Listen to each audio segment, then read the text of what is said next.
So, I'm going to describe our problematic wormhole. Apparently, they're having issues with my design and philosophy about it. Just like I had to describe quantum wave field and light interactions. God damn it, where'd that thing go? Oh, it's over there. Anyways, doesn't matter. So, focus camera, focus. Alright. Clearly, if you know what that is, then you know what the hell that is. So then you know what that is, blah, blah, blah, blah, blah. Maybe you can work with me a little bit. I'm tired. I figured this would be an easy, fast... Focus. God damn it, camera. Focus. Look at my pores. You will look at them. You will do it. So, we're going to talk about how the charge field is entangling a electron first, and then you'll understand why you're completely wrong, and in every way you should fucking bow down to me as being a super genius. And I mean that. Okay? Let's take quantum wave and light interactive field interferences. If I create a bunch of negative fields in a given area that are pointy enough and channeled and effectively create a literal, never-ending spin that balances its resonance interaction between itself, forward, backwards, left, right, and so on, I create a singular point that is negative for this field. Now I create a bunch of neutral fields around it. Okay, then I'm going to create two positives over on top of it. Using light, I basically create a pressure for this field to interact and move up and down, respectively, just like an entangling wave here, which will work with an electron that has been superpositioned and then drops off into a quantum tunnel that allows for it to entangly tunnel into this charge field. Tunnel entanglement, not a real particle, not at all a particle actually in any way. Truthfully, it's nothing but fields and light that just mimic so significantly what it is that we see for nature and reality that it itself believes in that state where quantum information is what's going on during the quantum tunnel dimension happens to be going on, breaking it down into information and then using that to pop it back in somewhere else. That's why it's a quantum tunnel, long distance quantum tunnel teleportation. It's not really teleportation, it's not a wormhole, and it certainly isn't anything other than just quantum tunnel over distance. But it's very efficient and effective and can be utilized over any distance, and even better,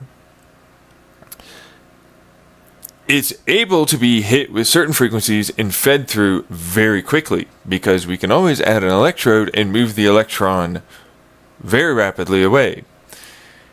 Because we have light there and because we have charge fields there, we have the ability to move it very quickly into that electrode, meaning anode, or whatever a conductive wire wants to be there. I don't really care what you want to call it.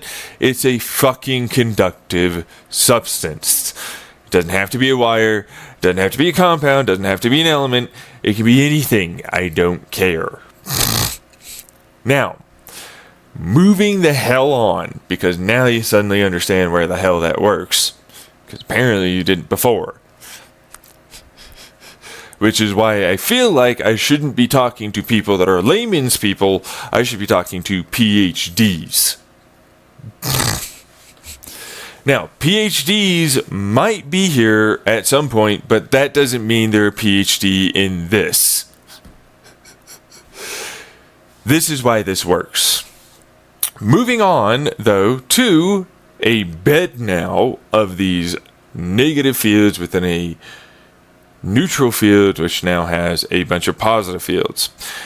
Now we're going to have that above a basic bitch substance, compound, elements. I don't care. Now we're going to put a cylinder on it. It rotates. Now the cylinder creates charge fields. We have a bunch of positives. We have a negative. We have a neutral in between. It's going to rotate charge fields like a cone towards this negative field. Now that itself is going to rotate. So they're rotating while they're rotating like a planetary gear set. We have a stabilizer, which is called a harmonic stabilizer, which is a electromagnetic field that spins with a cylinder that is around that. What does that do? That creates balance for the charge field, and it creates a very consistent charge fields that rotate very, very accurately to extremely easy to manage in consistent accuracy, precision degrees. Meaning it's all the things you're looking for. Now, as you bring it in and you pop it in and you spin it the right way with that negative bed of pretend electrons, it's now entangled. It now spins and rotates them outwards. So long as you keep those light wave interferences heading along the outside, which is not too difficult to do, you then have an entangled information along the edge that allows for things to crash where they once were.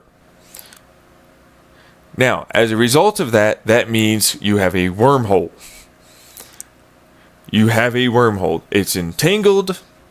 It creates a degree of spreading out for your fields, which interact in a manner that is not destructive. It's actually constructive for its given application. The pretend electrons, which are not electrons, there are no particles whatsoever, but they don't care, they view it that way. At all. And anyway, I mean it, they don't care. They're fucking particles. Stop it. You then rotate them, and they go through multiple probabilistic chances throughout the entirety of the circle that is there, which is not incorrect whatsoever. You probably just don't know what it is I'm saying and talking about because you have some pedantic ass bitch lingo that I don't know. To me, it literally means I have a bed of negative energy that doesn't exist, but now is getting treated like negative energy that then allows for me to create a literal entangled space disruption that entangles another one. If you do it the same way and you jiggle it the right way and you have all the rest of it, that makes it so that way it's interlocked and linked. You have two holes. Comes out the other one. That's all it is. It breaks it down into a quantum tunnel that then sends it out. But it doesn't matter what goes through it this time because it's not negative energy anymore. It's not an electron.